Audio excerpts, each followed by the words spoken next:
for that. So you're going to do the introductions, Sure. and our speaker is Magna Kahana. Here we go. So hi everyone, again my name is Julia Brown. I'm the Community Relations Manager on the West Santa Ana Branch Transit Corridor Project, as well as I oversee the Gateway Cities region for our Community Relations team. So I want to thank you all for joining us today, and I want to thank Mr. Reed for inviting us to come out and share information on our project.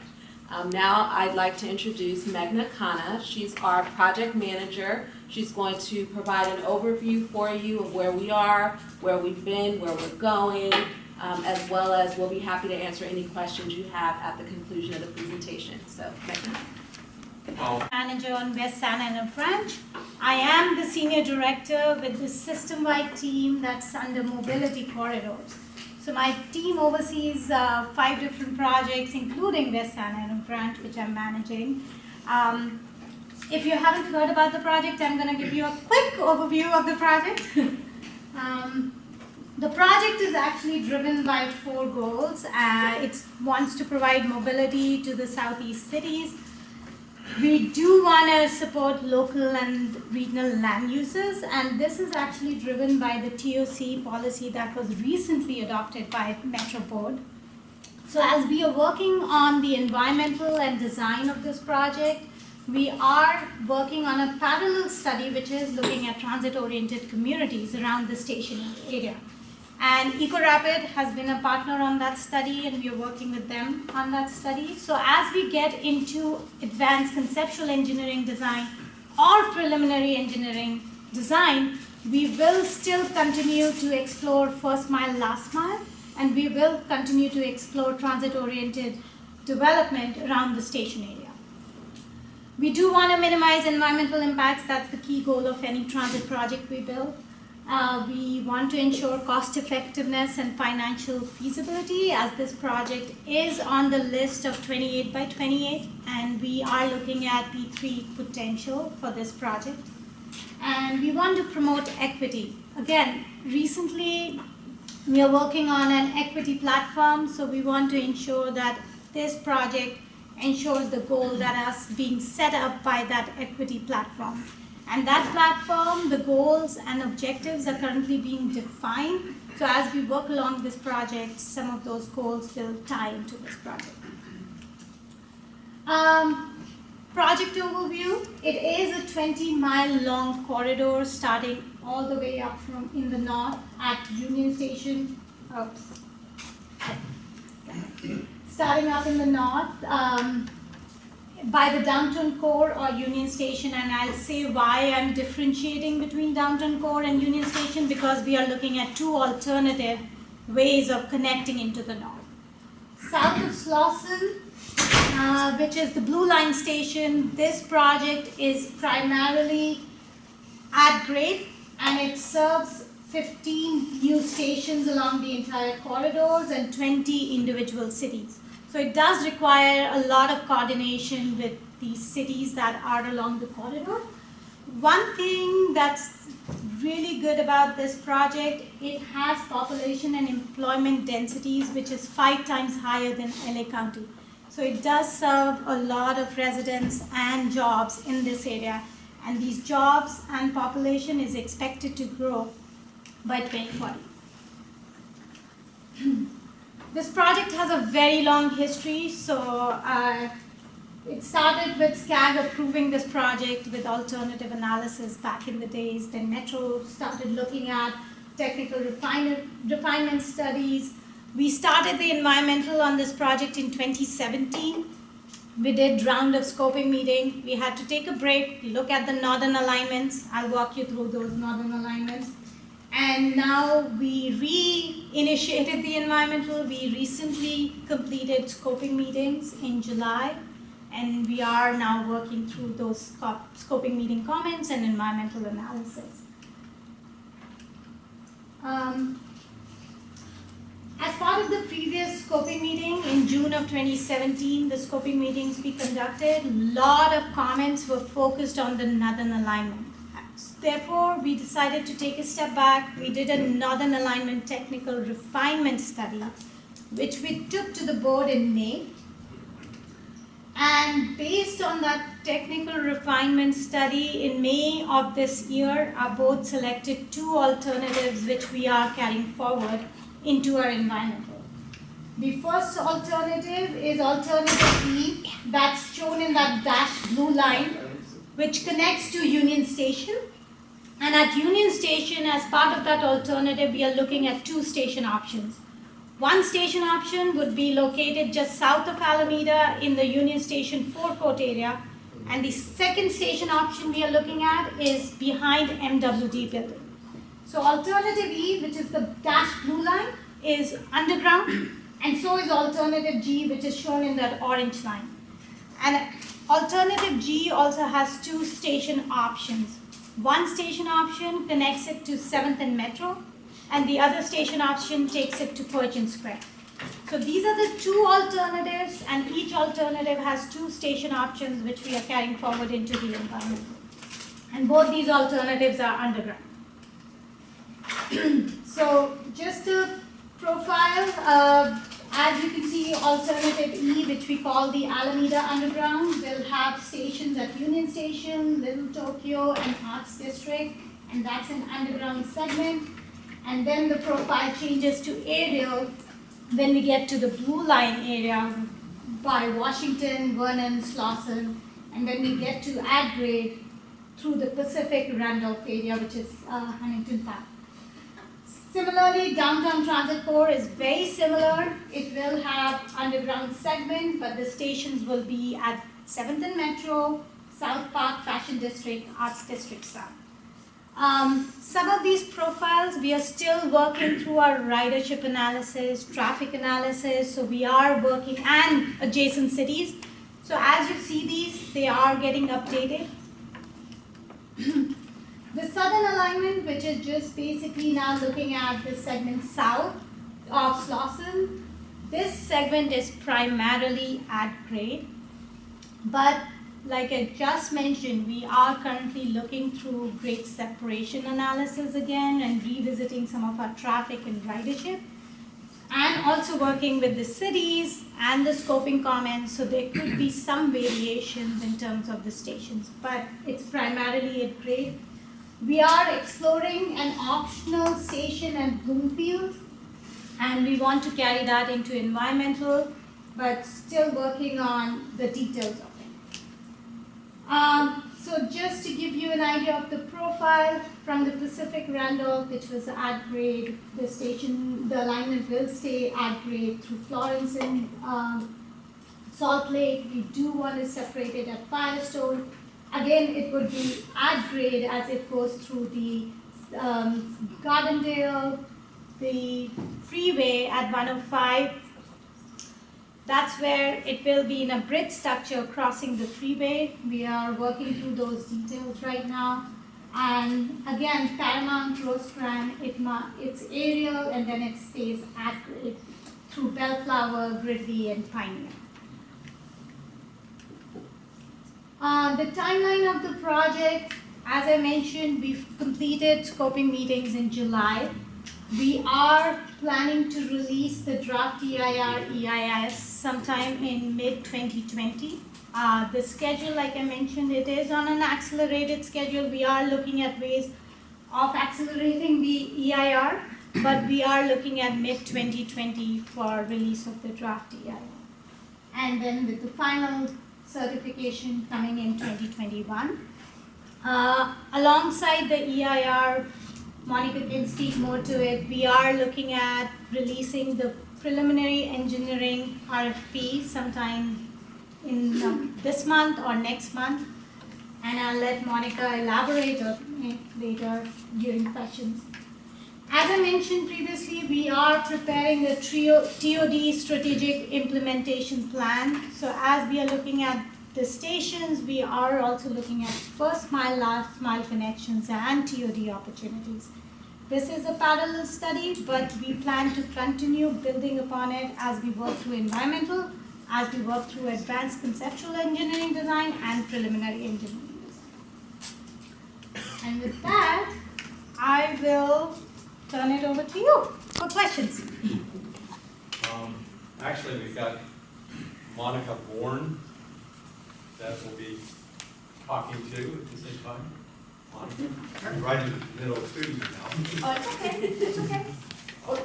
Yeah, cool. Exactly. Just tell me a little about what you're doing, and then we can get on to work on questions too. Does a visual help?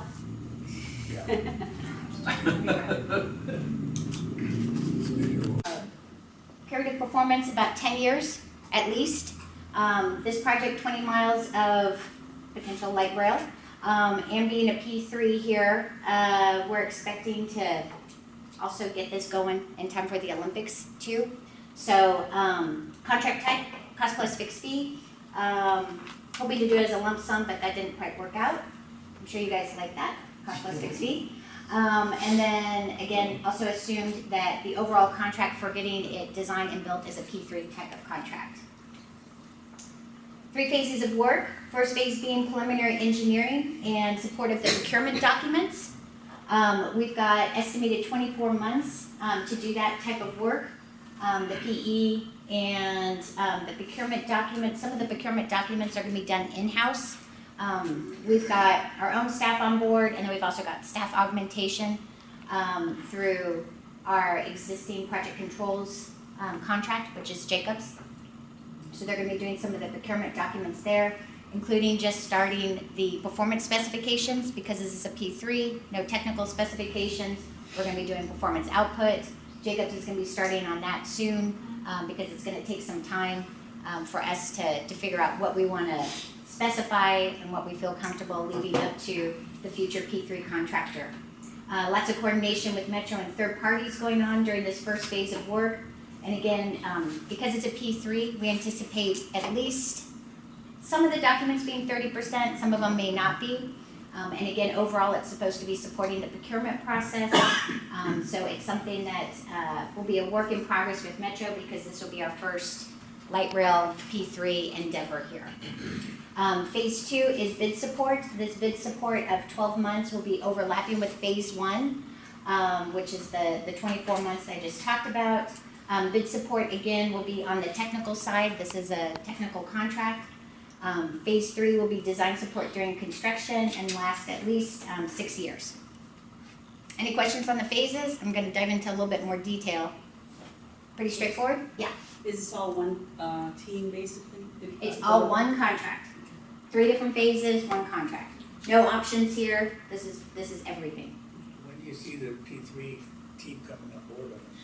So P3 would be at the end of the 12-month period. So we're expecting to give them, yeah. So phase 2 overlaps with phase 1. Oh, it does overlap. Okay, those last 12 months. Would that be when the record of decision is awarded? Record of decision right now is towards the end of, okay, we've been looking at so many schedules right now.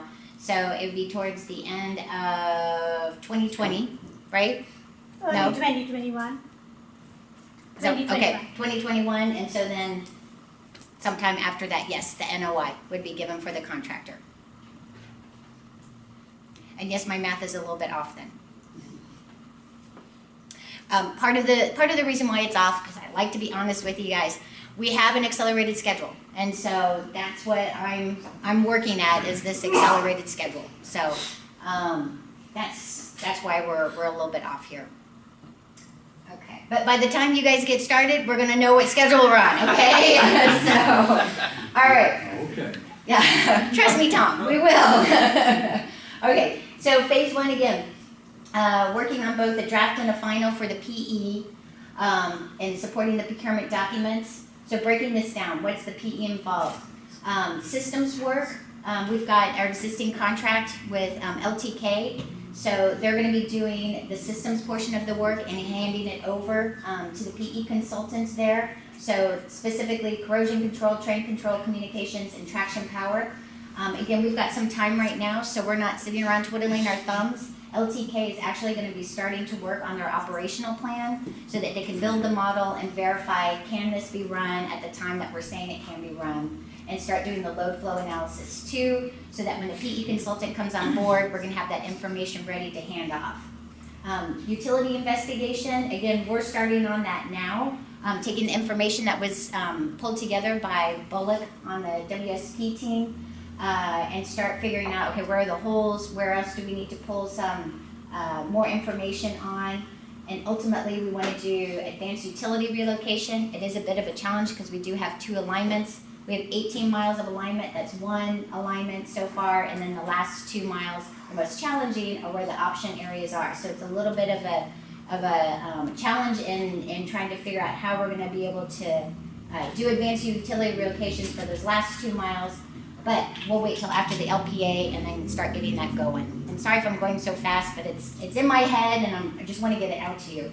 So ask me questions though if I'm going too fast. Okay. All right. So we got utility investigation, advanced utility relocation. I mean, again, we're not sitting around here just waiting for the PE consultant to come on board. We're starting that information now. We've got geotech and hazmat information that we want the PE consultant to do, go out there and do borings, again, to support the procurement process. Hazardous materials, too, we want to do a phase 2 out there. Stations will be the Metro system-wide station design for consistency. We've got first, last mile improvements, maintenance facility, of course, that's going to be needed for this project. Fire life safety coordination, that's another issue that we found in the past. Let's get it out into the design so that there's no surprises there on what it is that we need to be incorporating. Grade crossing applications, we are looking at the PE consultant doing that. We can work on them and then submit them after we've got a ROD.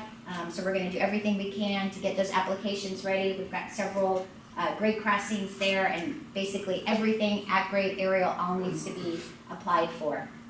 And right now, PUC has started a new process there, and it's going to take at least 12 months, 18 months to get it approved. So we got to get going on that. Procurement documents, again, the PE consultant will be helping out on the technical aspects of it. Yes, right. Monica, the board recently has been talking about P3 as being potentially a design, build, finance, operate, and maintain. Are you going to be specifying the vehicle types and so forth so that it's Metro standard, or are you allowing P3 or? You just asked me 2 questions.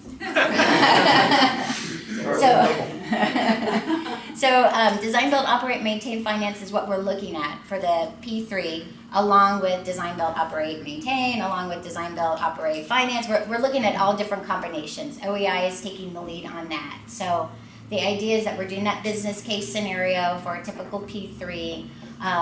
We won't know for sure what we're doing until we get more information about, like, what's the LPA.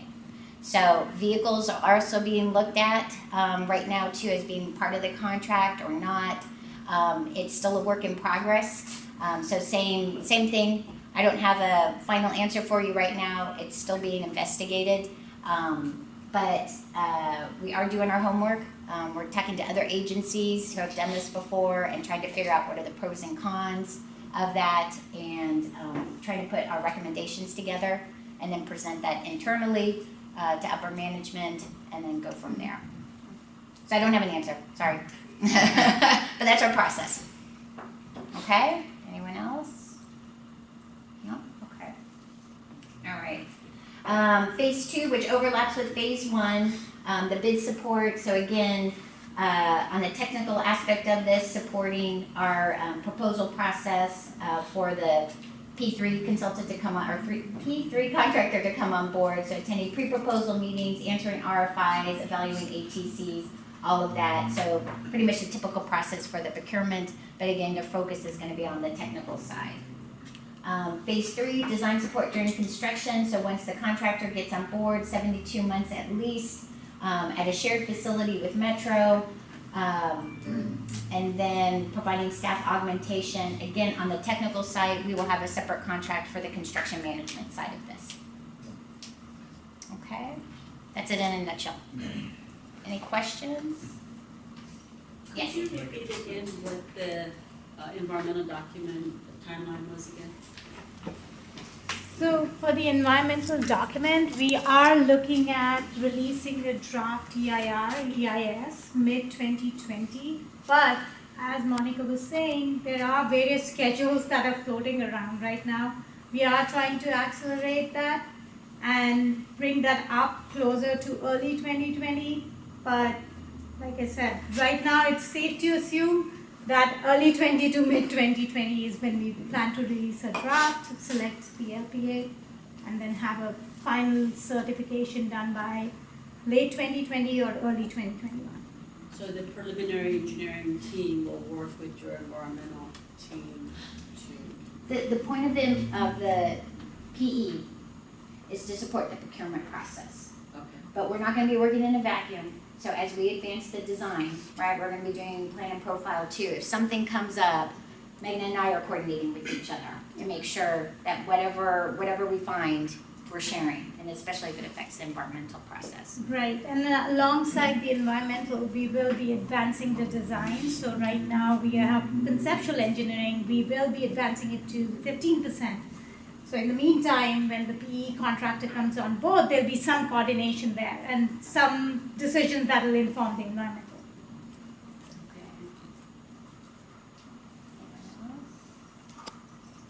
Yes. What do you think? I guess, is there gonna be federal funding in it or not in the assumption? We are, because we have to prepare a funding plan for this project. Yes. So we are not precluding ourselves from seeking funding opportunities from federal government, but right now, there is none. But we are keeping those opportunities open. So you're not requesting application for project development? We are looking at 3 different sources right now, and we are planning to apply for grant money sometime next year. But we are in touch with FTA to let them know, this is what's happening, so that they can say, yes, go forth. With it, because when you say bring up project development, you're talking about the PE, right? No, I'm talking project development, that's Okay. part of the new starts process. Okay, Okay, which is a formal action okay, taken by FTA. I hear you, yes. Okay. okay. Yeah. Well, we're not asking for reimbursement from FTA on this, on the PE. Okay. Right now, it's all local money. All I can say is right now, it's all local money. It's all local now, but you're still using the NEPA process. Yes, because it's a combined document, so we are doing, yeah, If you didn't have federal money, you wouldn't need, no. But we don't want to Legal preclude process. ourselves from, Preclude it. yeah, we don't want to preclude ourselves. You know we do that, come on. We just did that for East San Fernando Valley. we've done that a few times. Yes, we don't always go after federal funds, so. But that's what I'm saying, that for the PE, there's no federal funds. Yeah, no, So, we're not asking for reimbursement, there's no federal funds, we're moving forward. okay. Unless we're missing something else, Tom. We'll see. Is that what you're gonna say, we should hire you and then you can tell us? Hopefully not. No.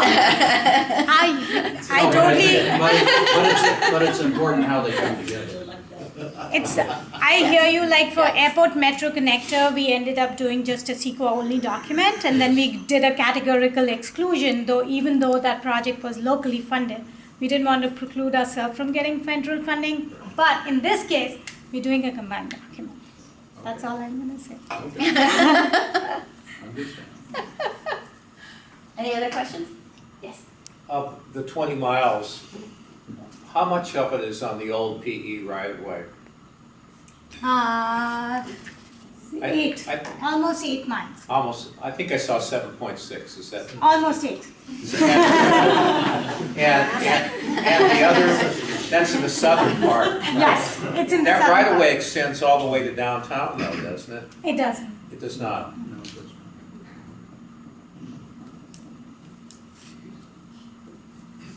On the above ground, below ground chart for the northern section, you showed above ground from Washington, Slauson, Vernon Station.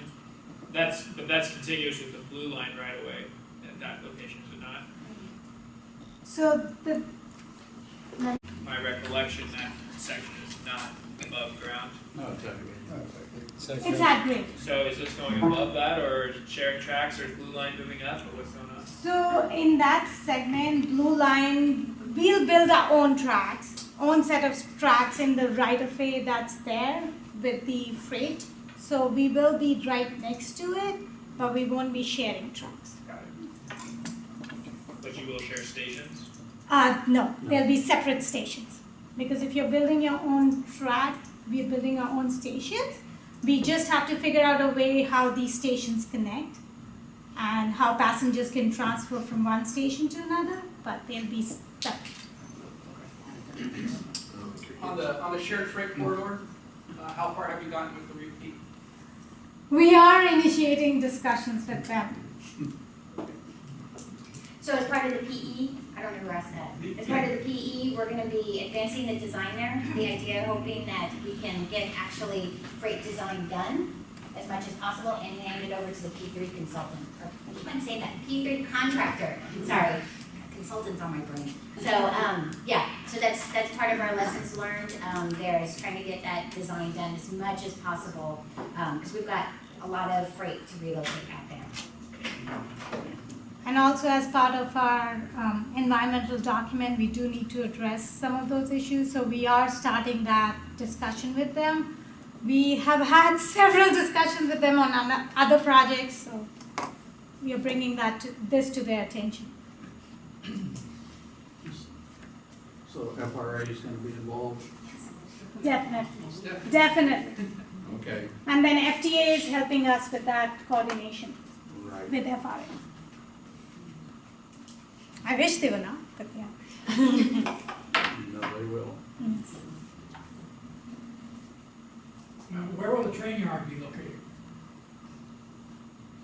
You want to answer? So we've got 4 options. There's one in Bellflower, there's one in Southgate, Cudahy, and Piermont. So the reason why we have 4, there's 2 main ones, and then there's backup to the 2 main ones. But you're just gonna have one train yard? Just Ultimately one, sorry. I should have Ultimately said that. one, Yeah. but we are exploring 4 locations now, and we are working with different cities and trying to see which location would become the feasible location. So it'll be similar to like Foothill Extension, Monrovia, about the same number of vehicles. I believe that one's 20 acres.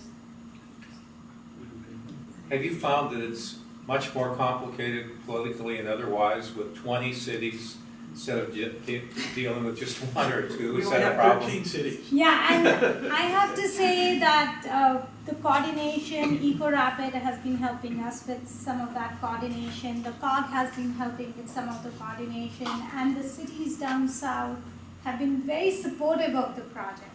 So in a way, it's been a good working relationship with those cities. And of course, each city has questions related to traffic, parking, grade separations.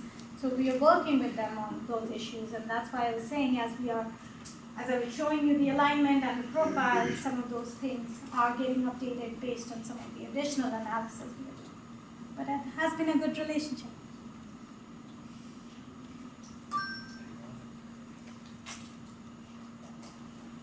Has OCTA expressed interest in bringing that rail line into their part of the county?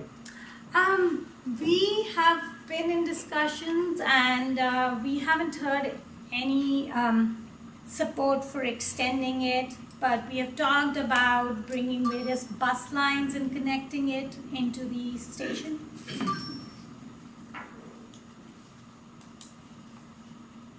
Can you talk a little more about the downtown area and connections to Union Station or 7th and Metro? Is this what you have in mind? Because it looks like the most challenging part of the job. Yes, it is a challenging part of the job, and like I said, each alternative, we are looking at 2 station options. So even within the Union Station area, we are looking at a station that could be south of Alameda in the Union Station forecourt, or right behind the MWD building.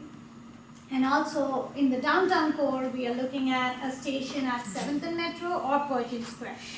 So both, all 4 of these station areas, we're looking at ridership, capacity issues, and also looking at impacts, if there are any. So we are working through that, and as we develop the environmental analysis, we might be able to narrow it down. But those three options, whatever they are. Two Union State- options and two station options, The ones you said, are they all underground? all underground, And they'll all be represented in the EIS? yes. Give me the accurate option. No accurate options. So when we did the northern alignment technical analysis, we were looking at different options. And then we took that to the board in May, and we have narrowed it down to these two options, which are underground station.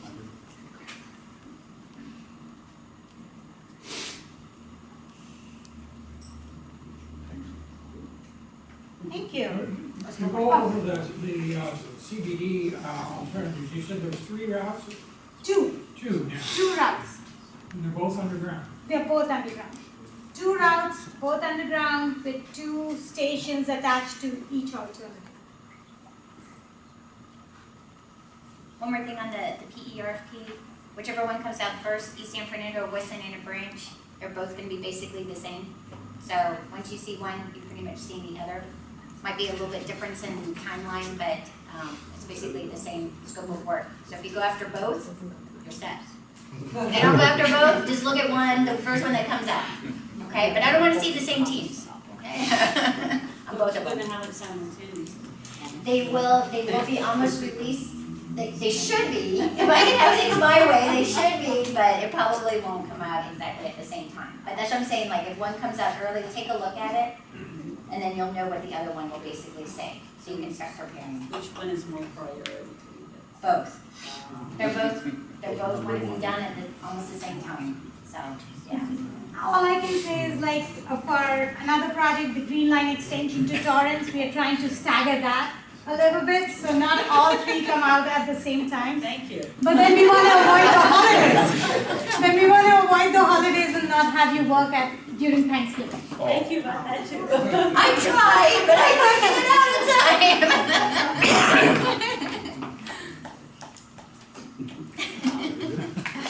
I heard a reference to the Olympics as a factor. Can you want to go over that again? Sure, Olympics are coming in 2028, so we're trying to get as much of these rail systems built in time for that summer of 2028. So East San Fernando Valley kind of just falls in line with it anyways. West San Ana Branch, it'd be nice to have it built in time for that too. So there is funding to get it done by the Olympics? East San Fernando Valley? No, this. I know, but I said East San Fernando Valley. And some other projects, but this one's still looking at it. So we can say Mayor Garcetti, when we got the Olympics, Mayor Garcetti came up with a list of 28 projects by 2028. West San Ana Branch, East San Fernando Valley, Green Line extension to Torrance. All these projects are part of that list, and 3 projects I just named, they are all aspirational, but East San Fernando Valley has funding. West San Ana Branch and Green Line extension, we are looking for other funding sources or other methods like P3 for delivering the project by 2020. But the P3 won't save the funding. No. We're still gonna have money, we still have money. Yes. That's, yeah. It's real money. Are you looking at phasing this project potentially? I mean, it's obvious that from when you touch the blue line from there south, you've got a new project, you can always, in the interim, do a temporary connection with the blue line and then, you know, thinking especially with the Olympics. Get that done and then do the next piece, similar to what was done with the regional connector. You know, blue line and stop. Right. Catch it. Right. So we are looking at MOS segments, and because there's only so much funding, Right. so we are looking at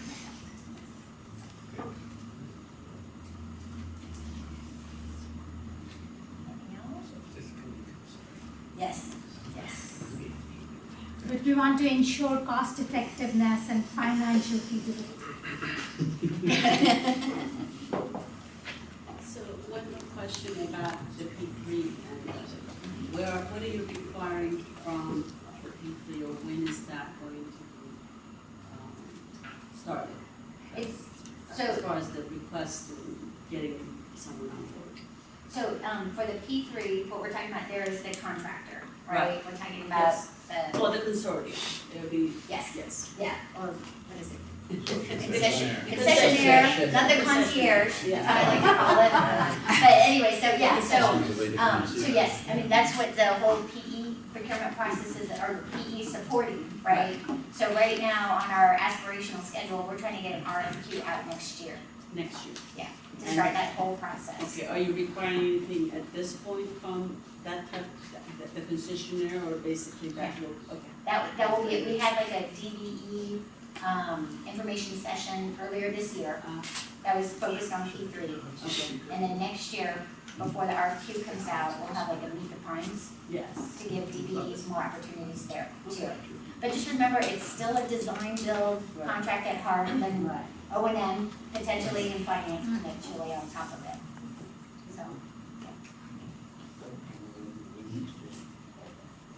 depends on what schedule you're looking at. Yes, like I said, there's schedules that, yes, we're trying to figure out schedules. It will be little before we release the draft EIR, and then the RFP for that RFQ will be tied to the selection of the LPA.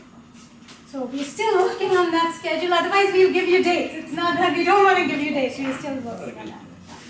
The southern alignment, that will end in what city? So southern alignment, like I said, right now it ends in Artesia, but we are Artesia. looking at an option of extending it to Bloomfield, then it's Cerritos.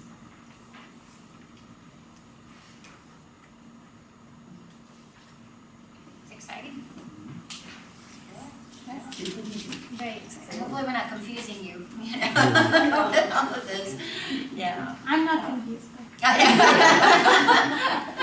I cannot afford to be confused. Yes. Just because the underground segment, of course, takes a lot longer for the construction, is there a thought that that the southern segment of the line would start operating while you're still constructing the subway section? I can just say that we are looking at minimum operable segments. So which segment do we build and operate first, and we are looking at those right now. And that would be tied to the maintenance facility. We need a maintenance facility to operate any segment. Right.